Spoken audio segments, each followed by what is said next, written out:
In this video, we'll be showing you how to transfer data from Snowflake to BigQuery. Let's dive in. So we're starting off this video inside of Snowflake, and I just want to show the query that we're going to take from Snowflake into BigQuery. And you can see it's just this select star from this sample order table from Snowflake. You can see the columns that are going to be taken into BigQuery down here. So let's jump into Shipyard and show how we can do this. So inside of Shipyard, we first want to start off with searching for our Snowflake blueprints. And then we want to store query results as a CSV. So it's going to take that query we just saw and then store it as a CSV inside of Shipyard. So I'm going to click that. It's going to create a vessel for us over here in our fleet builder, as well as pop up an authorization guide if this is your first time using a Snowflake blueprint inside of Shipyard to show you how to get the values that we're going to input in just a moment. I'm going to close that for right now. Name our vessel, download file from Snowflake.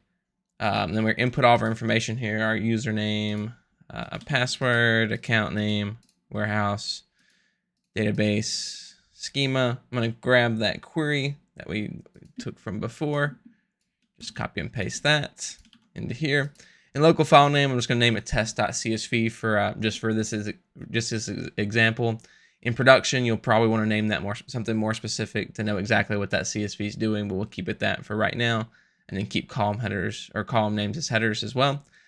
For each vessel inside of Shipyard, you can also set up email notifications for any error or any completion of an on-demand run, as well as guardrails for number of retries, time between retries, and runtime cutoff as well.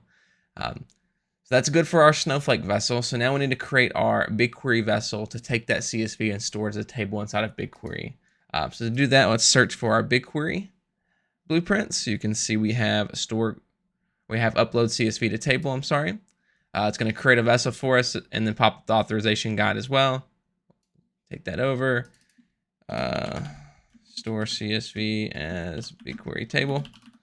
Okay, and then we'll grab our data set name, a table name from BigQuery. And then our file name is test.csv, so it's got to be the same name that we named it from that first vessel. You can set it up to append data or override data. We're just going to keep it append for right now, but you can see there's two situations that you might want to use those two things for. I need to grab my service account. Paste that in. You can also set up a specific schema if you would like, and a header rows to skip. I'm going to leave those both blank just for this example. I'm going to connect these based on a success. And the last thing we want to do before we run our fleet is we want to name it. So we'll name this Snowflake to BigQuery. Okay, and we're good to click save and finish. So once I click save and finish, this is going to take us to a page telling us that the fleet has been created successfully, as you can see here. And then we want to run our fleet. So whenever I click run your fleet, it's going to kick off an on-demand run for this fleet. We also have two other ways that you can start your fleet inside of Shipyard using our triggers. We have a scheduling trigger that you can schedule based on time. So that's minutes, days, weeks, months. So as specific as you want to be or as not specific as you want to be with those. And then we also have an API trigger. So you can use the API webhook to then call, to then start a fleet using Python or any other software that you would like as well. So you can see after we clicked run your fleet, this took us to our fleet log page, which is a Gantt chart as well as a table. And so you're going to be able to see our Gantt chart for both of our fleets that are going to run. You can see they're yellow as they're running and then green if they finish.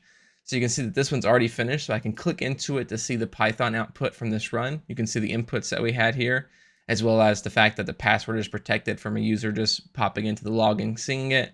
You can see the query that we ran, and then we can see that it successfully stored the query as test.csv. If I go back to my fleet log, you can see that the BigQuery one's also finished. I can click into that. And you can see that it successfully copied the CSV to that table on BigQuery. If I click into BigQuery now, and then refresh my page, we should be able to see under our 538 football data set, our Snowflake test. You can see our schema here, and then the preview, and then there's that data that we saw in Snowflake at the start of our video. So again, in this video, we talked about how you can take a query from Snowflake and then store that data inside of BigQuery. If you have any questions about this solution or any other potential solution, use the link in the description to set up a time to chat with our team of data experts. You can go to shipyardapp.com to start building powerful workflows just like this for free. Want to see us tackle more solutions? Check out these related videos.